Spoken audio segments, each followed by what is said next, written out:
Yo, yo, yo, yo, yo, what is going on, COD Familia? It is your boy BN, aka Mr. Kingdom Builder, and today we're going to be talking about this just intense rivalry along with who won, who didn't win in the ST1-4 KVK season. This is in the T1 season, the latest KVK season and map, between the big boys, which is, and of course some girls in there too as well, between TFX, EXG, EXXL, their allies, versus BxS, EIS, LSK, and their allies. And on one side, you have BXS, EIS, LSK saying they won because they got Dragon. And then on the other side, it's, saying like no one really has won yet. And so I'm going to give you my thoughts and how I like to view KVKs as a whole in their entirety. And hopefully you enjoy a different perspective. As always, if you enjoy the content, make sure you so that way this can get out to that a lot more. Okie dokie, artichokes. So for me, it is pretty simple in the regard of like I view Zone 3, the final zone, as being the pinnacle. And I think that's really what it's supposed to be when you just think about the general zone progressions in seasons, is that it really should be this crescendo. It should be, hey, we're getting to a point where we are going to be fighting it all out here, and whoever can kind of take final zone and push the others out, really has truly set, like stomped that foot. They have done everything they could have and really made sure to put their mark on that season. And so when I look at the ST1-4 KVK group right now, I have no idea what she's doing back there, and you look at the split, like let's break down how the territory is divided at the moment, right? Because it has been this way pretty much since they ended up meeting at certain points.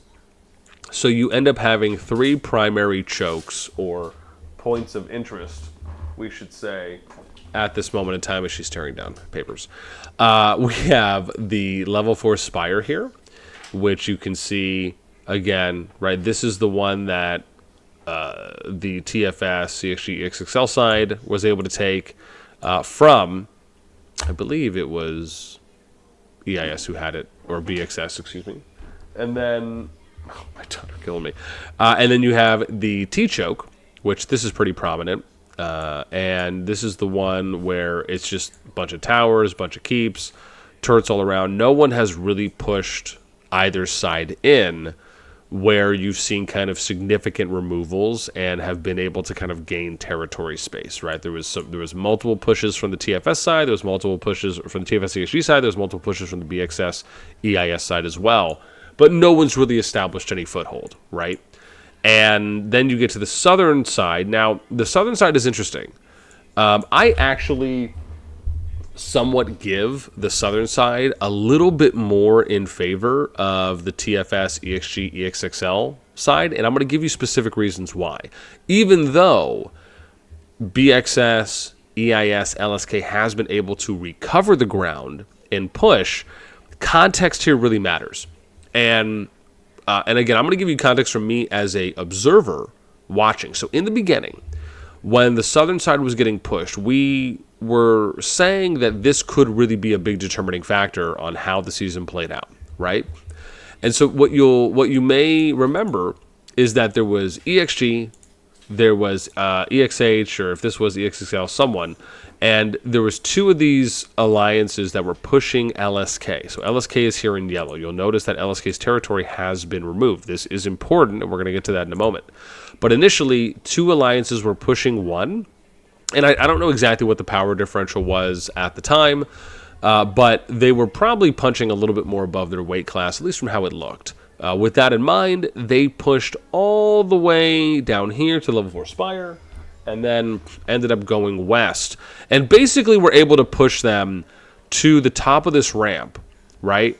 Where I believe they had either cut some territory off already or were about to, and they were working on the fort for LSK, right? So at this point in time, it was really looking like they were going to push up the south here and really start removing some territory, therefore alleviating some of that pressure, and she walks out with the cane, kills me, alleviating some of that pressure from TFS, EXG, EXXL in up top, right, in the middle, in the mid to the northern parts of the Zone 3, or Zone 4, excuse me.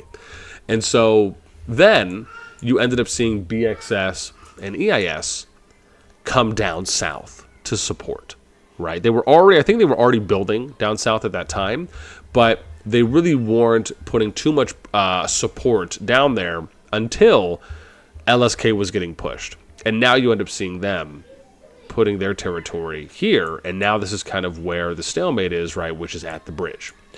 And so basically they were able to push. It forced them to have to support. But that's why I say that I almost edge it out just a little bit more in favor, even if it's, you know, ever so slightly, just because they were able to push that with smaller alliances, and then the bigger alliances had to come from the opposition to come down to help. However, we are still in a deadlock, right, for the most part. Even though you've had territory that has been gained and lost on both sides, there's been some that have gained more and some that have lost less. The fact remains is that no one at the moment is pushing anyone else in any kind of significant way. Now, there is another little skirmish, I think, that's going on down here. I don't know kind of how big this is, but this is something that has started to happen. And really, that's kind of what you get, right? When you're stalemating or stagnating at certain fronts, you start to push others. Like an example here is that TFS was able to get this bridge, the bridge and the pass, right? This one actually originally belonged to EIS, so now they can't come in here. That was something that EIS had held for a while, and so now they don't. And then now you're having some skirmishes that are happening down here in the south, right, where you have, what is it? We have RR, we have EXG, I don't know who this is, RR again, and then this is RTG and LSK, right? So now you have some skirmishes that are happening here, as EXG is looking like they're trying to push, and I would imagine trying to push so they can maybe get up this way, maybe try to work their way up here, maybe access this level 3 pass, maybe try to get to level 4, I mean, whatever it may be, right? Applying some pressure kind of here and there where they can. And so, you know, now that's kind of what you're seeing. However, when you look at who has Dragon, right, you can see EIS has Dragon, along with BxS touching, so you have two alliances that are touching. And it's interesting because now you're seeing some of the memes that are coming up in the official CoD Discord where it's, you know, hey, we won the season, etc. When I look at the lay of the land, I don't really see a clear winner, right? I mean, sure, getting Dragon for first occupation, holding Dragon for end of season is great. It doesn't mean that's the only factor for end of season rewards or the only thing that's going to give you anything for end of season rewards, right? It will give you something extra if you don't have it, along with being able to miss out on those first occupation rewards.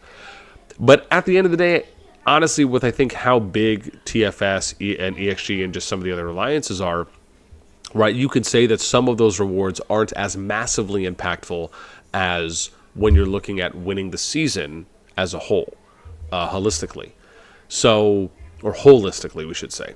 That's not to devalue or to say that, hey, they don't care about them at all. It's just, you know, again, if you're kind of weighing those two, like, would they rather win the season outright and just totally push their opponents? And that's for any side, right? Whether that's the BxS, EIS, LSK side, if that's the TFS, EXG, EXXL, etc. side, right? They would, I would assume, rather want to push out their opponents out of Zone 3 or Zone 4 in its entirety to really show which one truly won and which one truly dominated. And I say that because I'm going to do another video about this that really breaks down the T1 season map, its terrain, its chokes, the build-up from Zone 1 all the way to Zone 4, the way the pass opens. I'm going to give you kind of my honest thoughts about the season as a whole. But I will say that for the most part, you've kind of been having, like we already mentioned, these three primary chokes that have been utilized in the final zone. And no one's, again, pushing on anyone else. Or no one's able really to break through. And, you know, I think even though you're still getting a decent amount of fighting that is happening in sprinkles here, kind of trickling, compared to how massive or how big the fights were early on, you know, you were mainly finding yourself in situations, and I want to be clear here, from what I saw, is that it was mostly TFS, EXG, EXXL, etc. RR was there as well, and their allies, at least for those that are in Final Zone, they were the ones being the aggressors and pushing most of the time compared to EIS, BxS, and LSK, with the exception, I'm going to give an exception here, or an asterisk, which is that LSK was pushing in the south. So like LSK, EXG, RR, they were fighting. Like it was nonstop. They were being pushed, right? And that was just because they were kind of fighting here at this middle point. I didn't really see anyone that was super turtling at that point.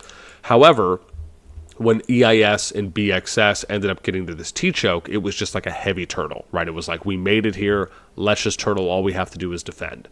Very similarly here at the level 4 Spire, same thing happened, right? So it was more of a defensive battle.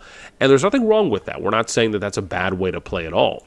It's just that, and I think it's pretty clear this season, that there are inherent advantages to defending, especially when you've reached a point and you've turtled up. The challenge really, and I want to point out, the challenge really, and I think the season would have turned out differently, very much so. And this is the only thing I'm going to give you right now, because I'm going to do a full overview on the T1 season later in an upcoming video. But the fact is that I don't think we were really able to see the true potential of what this season could have offered us, mostly because of the Dragon's position. If you look at the Dragon's position, it very much is not in the absolute center of the map. It would have been different if, for example, there was a dragon here in the middle, and let's say there was like a big circle, like a big canyon or something here, and it was just all open field, right? No choke points. Maybe there was like some hills here and there or something like that, like, very small ones. I'd be okay with that. But let's say it was like a big coliseum of land, right? Dragons in the middle. Maybe there's choke points coming into the circle. This is just an example of one way that it could have been done. And then everyone has an equal path to the dragon. The fact is that not everyone has an equal path to the dragon, right? There are some paths that are a little bit shorter and some that are a little bit longer, right? And so you look at like the paths that they took to get here, right? You can kind of come south like this. You can come north and then come down, which again can feel like they might be a little bit longer than if you're coming all the way over here, right? Again, you'd have to see exactly what they all are, but the point is that TFS and their group were building as fast as they could, and EIS and BxS were building as fast as they could. But the fact is that EIS and BxS were able to get to the T-choke faster, at least from what it seemed like. And again, maybe there was some roadblocks here and there, where, for example, they weren't building at max building capacity, but I haven't heard any reports of that being said. Maybe they'll provide us some in the comments to this video. But they were still able to get to the T-choke first. They were still able to kind of get to the choke up here first. And so you see that how important it is, right, when you're getting to these at the first opportunity, and then the defensive advantages that you inherently get. And obviously, I've covered this already in a number of videos with kind of how much turtling that has been happening. And I think a lot of the enjoyable fighting that we see is mostly in the open field, right? When you get to like really heavy turtling, really heavy defensive battles, it can very much slow down if no one wants to attack. And let's be honest, the fact is that TFS, people have to really understand this. TFS, EXG, EXXL, right? The only reason they're attacking is because they want to try and get to Dragon. Now, sure, maybe the secondary is, we want to push them out and try and get them out of the final zone. But they're most likely pushing to get to Dragon.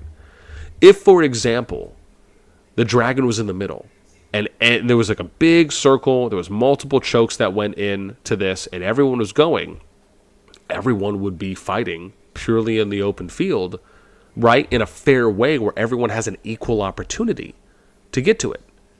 Right? So the fighting is almost more pure in that sense, right? Instead of the fighting being here where it's like, okay, you're locked down in this situation. Now, that's not to say that chokes should be completely eliminated from the game. It's just that they have to be more tactfully thought of. And when you're thinking about map design in a way that's going to be fair for everyone, and like I said, I don't want to cover too much because I'm going to really do a big deep dive on this. It's just the map to me is, at least as it pertains to Final Zone, as I'm only going to talk about that right now, it is a letdown. And it's unfortunate because, like I said, I think we could have seen a lot more exciting fights and battles between all of these alliances that could have made this season for them that much more historic, right? Instead of it kind of being stained with some of these hurdles and some of these disappointments. And it's not necessarily by any of the alliances. It's really more about what did the map, what did the terrain, what did the season allow to happen? Where was the ceiling? And it just feels like we fall short of that, unfortunately. I think no matter what, you have to give credit on both sides. On one side, you have to give credit to BxS, EIS, LSK, their allies, for holding as long as they have. And on the other side, you have to give credit for TFS, EXG, EXXL, and RR for being willing to continue pushing, despite knowing that there are some of those advantages on defense. And so I think all around, the amount of fighting that we've been seeing in this particular season has been really good. Has it been great? I think it only hasn't been great because the opportunity for it to be great, based on the design and the layout of the final zone map, or the final zone terrain, just did not allow it to. And so hopefully through some of this explanation, whether you agree or you disagree, hopefully you at least enjoyed the insight here. Like I said, for me, it's never any shots at anyone unless they are directly, looking for some shots to be fired at. But again, I enjoyed watching the fights. I think there's a lot of learning opportunities when we look at how the fighting plays out. I think it's great to watch fights. I think it's great to see how fights play out from the beginning of a zone opening up until the zone has been established with territory.